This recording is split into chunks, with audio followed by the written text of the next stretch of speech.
Welcome back to the Tale of Despereaux.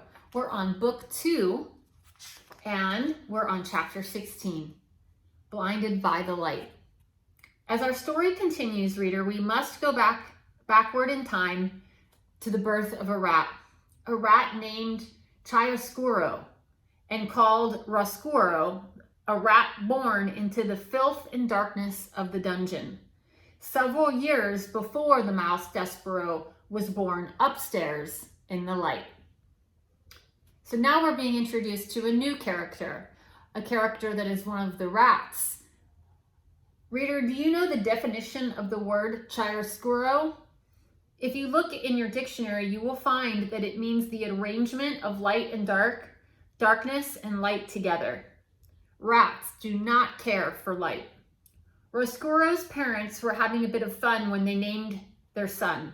Rats have a sense of humor. Rats, in fact, think that life is very funny. And they are right, reader. They are right. In the case of Chiaroscuro, however, the joke had a hint of prophecy to it. For it happened that when Roscuro was a very young rat, he came upon a great length of rope on the dungeon floor. Do you remember what the rope is from? What do we have here? Asked Roscuro. Being a rat, he immediately began to nibble at the rope. Stop that, boomed a voice, and a great hand came out of the darkness and picked the rat up by his tail and held him suspended upside down. Were you nibbling on Gregory's rope, rat? Who wants to know? Said Roscuro, for even upside down, he was still a rat. You smart alecky rat, nibbling on Gregory's rope. Gregory will teach you to mess with his rope. And keeping Roscuro upside down, Gregory lit a match with the nail of his thumb and then held the brilliant flame right in Roscuro's face. Said Roscuro. He pulled his head back, away from the light. But alas, he did not close his eyes, and the flame exploded around him and danced inside him. Has no one told you the rules? Said Gregory. What rules? Gregory's rope, rat, is off limits. So, apologize for chewing Gregory's rope. I will not, said Roscuro. Apologize. No. Filthy rat, said Gregory. You black-souled thing. Gregory has had it with you rats.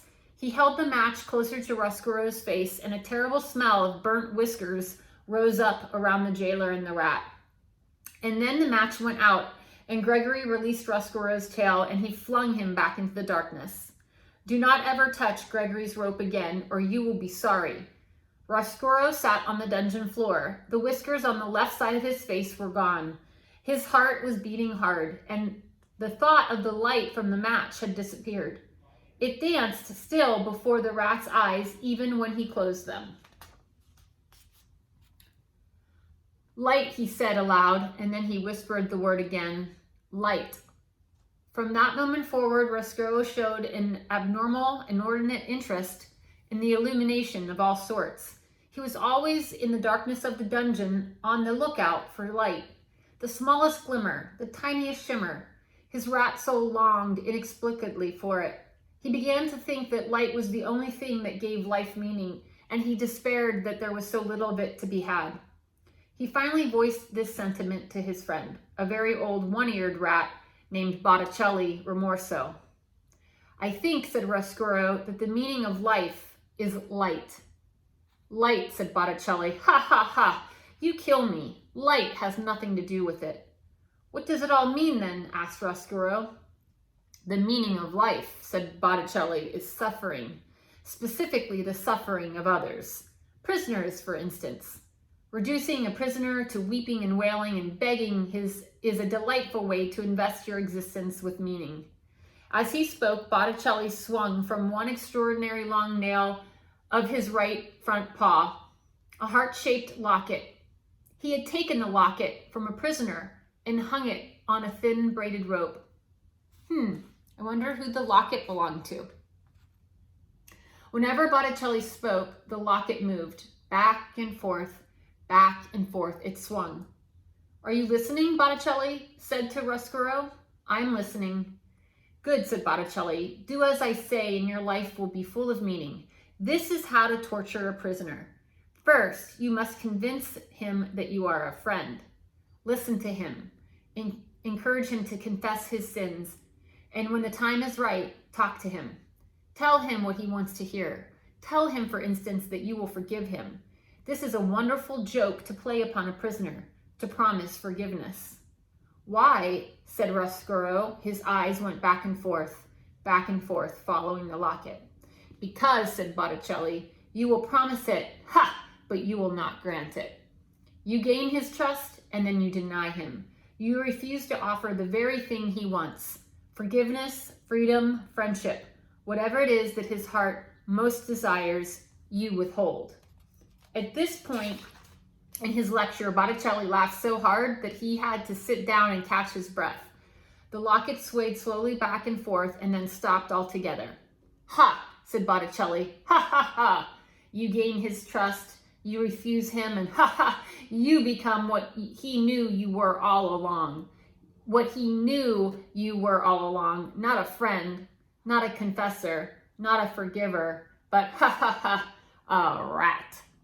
Botticelli wiped his eyes and shook his head and sighed a sigh of great contentment. He set the locket in motion again. At that point, it is most effective to run back and forth over the prisoner's feet, inducing physical terror along with the emotional sort. Oh, he said, it is such a lovely game, and it is just absolute chock full of meaning. I would like very much to torture a prisoner, said Roscoe. I would like to make someone suffer.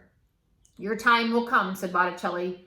Currently, all the prisoners are spoken for, but another prisoner will arrive sooner or later. How do I know this to be true? Because Roscoe, thankfully, there's evil in the world, and the presence of evil guarantees the existence of prisoners. So soon there will be a prisoner for me? Yes, said Botticelli remorso. Yes, I'm looking forward to it. Ha ha ha, of course you're looking forward to it. You are looking forward to it because you are a rat, a real rat. Yes, said Roscoe, I am a real rat. Concerned not at all with the light, said Botticelli. Concerned not at all with the light, said Botticelli. Repeated Roscoe. Botticelli laughed again and shook his head. The locket suspended from the long nail on his paw swung back and forth, back and forth. You, my friend, are a rat. Exactly. Yes, evil, prisoners, rats, suffering. It all fits together so neatly, so sweetly. Oh, it is a lovely world, a lovely dark world. So we've met some new characters in our story. We're getting a little sense of what rats are like. And we learned a little bit about how Roscoe had an interaction with the flame of the light that made him start to think of light, which is something rats are not supposed to do. Kind of like how Despereaux thought of music and of light and of reading, which mice are not supposed to do. I wonder how their paths are going to cross.